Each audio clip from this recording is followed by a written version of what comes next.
In today's edition, we turn the spotlight on one of the darkest chapters in human history, the transatlantic slave trade. Between the 16th and the 19th centuries, an estimated 10 to 12 million Africans were forcibly removed from their homes and shipped across the Atlantic Ocean to the Americas. This brutal system formed the second stage of what became known as the triangular trade. From Europe came guns, textiles, and wine. From Africa came enslaved men, women, and children. And from the Americas flowed sugar, coffee, tobacco, and cotton, commodities that fueled Europe's wealth. By the 1480s, Portuguese ships were already transporting Africans to work as enslaved laborers on sugar plantations in Cape Verde and Madeira. After 1502, Spanish conquistadors introduced enslaved Africans to the Caribbean. For over a century, Portuguese merchants dominated the trade, operating from the Congo-Angola region along Africa's west coast. In the 1600s, the Dutch rose as major slave traders. By the 1700s, British and French merchants controlled nearly half of the trade, sourcing most captives from West Africa between the Senegal and Niger rivers. In 1713, Britain secured a monopoly to supply enslaved Africans to Spanish colonies under the Asiento de Negros Agreement, delivering 4,800 Africans annually for 30 years. From 1526 to 1867, about 12.5 million Africans were loaded onto slave ships. Only 10.7 million survived the journey. The Atlantic slave trade stands as the deadliest forced migration in global history.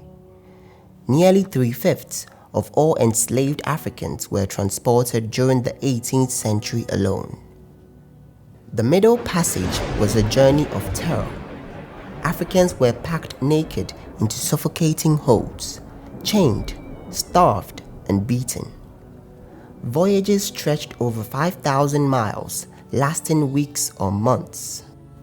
Disease, dehydration, and despair claimed lives daily. Between 12 and 25% died at sea.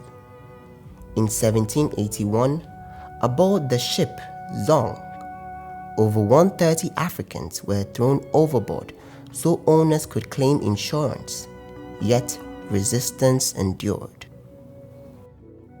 In 1839, Joseph Chinque led a revolt aboard the Amistad, seizing control of the ship. The U.S. Supreme Court eventually ruled for the captives' freedom, ordering their return to Africa.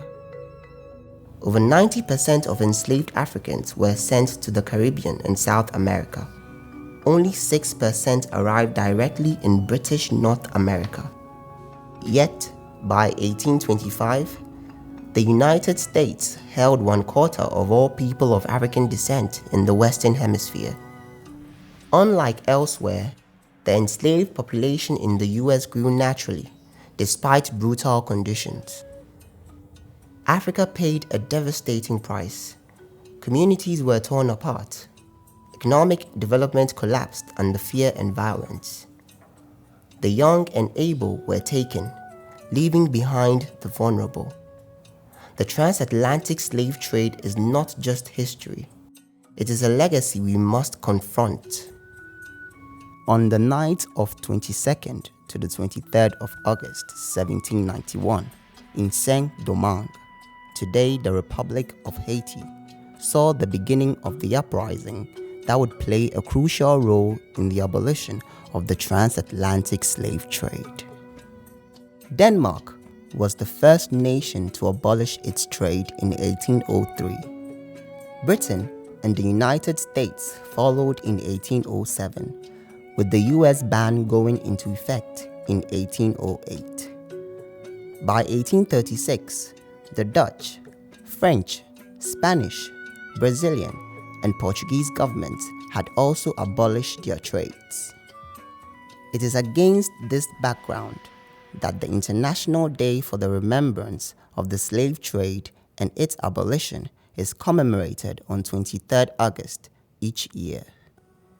It was first celebrated in a number of countries, in particular in Haiti on 23rd August 1998 and Gorée Island in Senegal on 23rd August 1999.